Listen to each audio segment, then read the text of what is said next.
With Guardians of the Galaxy coming to Epcot within the coming years, it may have an even greater impact on that park than we already know. So let's discuss why, up next.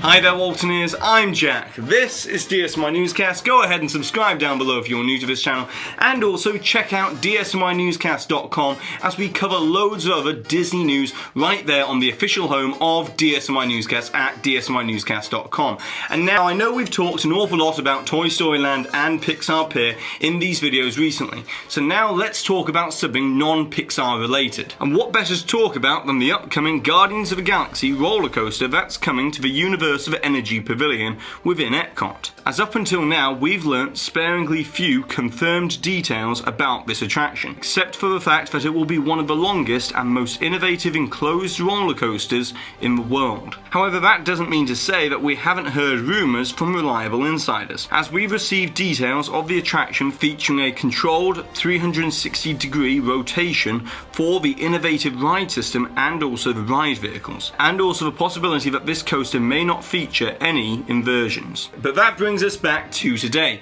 as it's hard to go anywhere within Epcot at the moment without seeing part of this Goliath of a show building being constructed at the back of a former Universe of Energy Pavilion. As you can see that this nearly 10-story tall gravity building is going to absolutely dominate the landscape, as the completed height of the building will be just over half of the height of the 180 feet tall Spaceship Earth, as we can see here depicted in these photos courtesy of BioReconstruct on Twitter. But it's not just the height of this building that's massive, but the overall size of the building will be around 1.6 acres, or 71,000 square feet. And the reason why this matters is because nearly all of the ride's components, except for the launch and load areas, will take place within this behemoth of a show building. So now that we've established just how large this show building is going to be, it's time to tackle the question of what Disney are going to do to disguise it. And the answer is that according to rumours,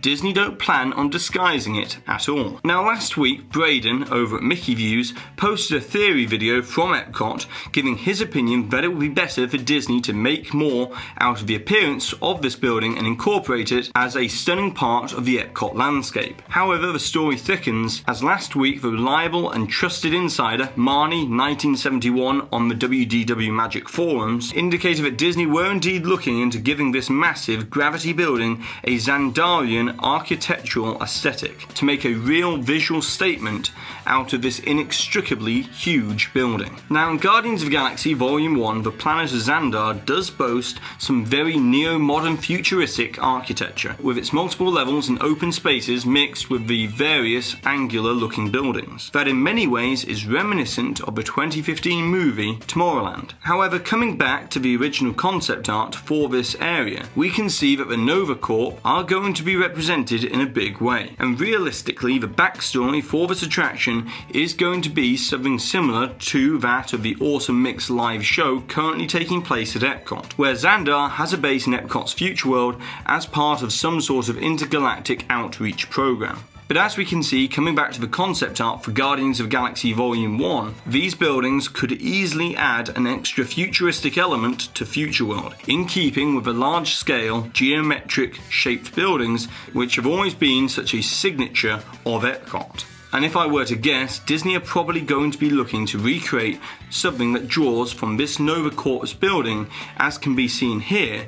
And if we overlay this into the concept art from D23 Expo last year, we can see that this would really add to the overall Future World environment.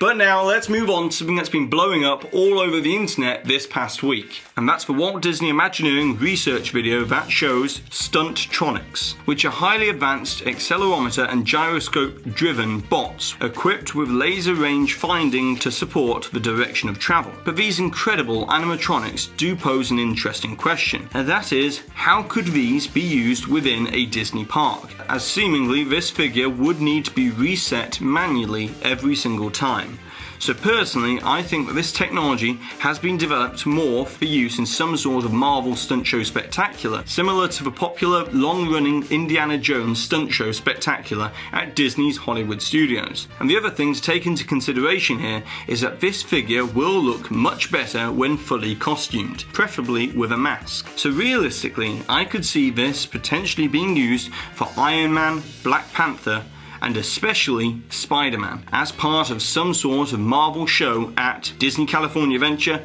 or Disneyland Paris. And lastly for today, over the weekend, Disney officially launched the Play Disney Parks app for both Disneyland and Walt Disney World. And in the app, you'll find specialized games and trivia tailored to the exact land or attraction you're currently at, as the app uses geolocation to identify the correct experience to deliver. However, the only rides at the moment to have exclusive games are Space Mountain, Toy Story Mania, Peter Pan's Flight, and Slinky Dog Dash. But more will be coming soon. But now it's over to you, the Waltoneers, as I would like to know how would you use this new Stuntronics technology within the Disney parks, either for attractions, parades, or even stunt show spectaculars, and also which Disney movie property or attraction do you think that it's best suited to. And of course, don't forget to put the timestamp for where the hidden Mickey appeared somewhere within this video, along with your suggestion or your comment to be in with a chance to win one of these official Waltoneer DSNY Newscast enamel pins.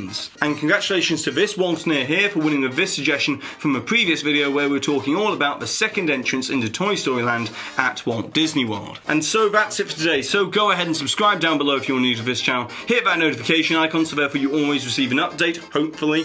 And also, if you've enjoyed today's video, give this video a massive thumbs up, as it really does help this channel out. And I've been Jack, you've been you, and I'll see you real soon.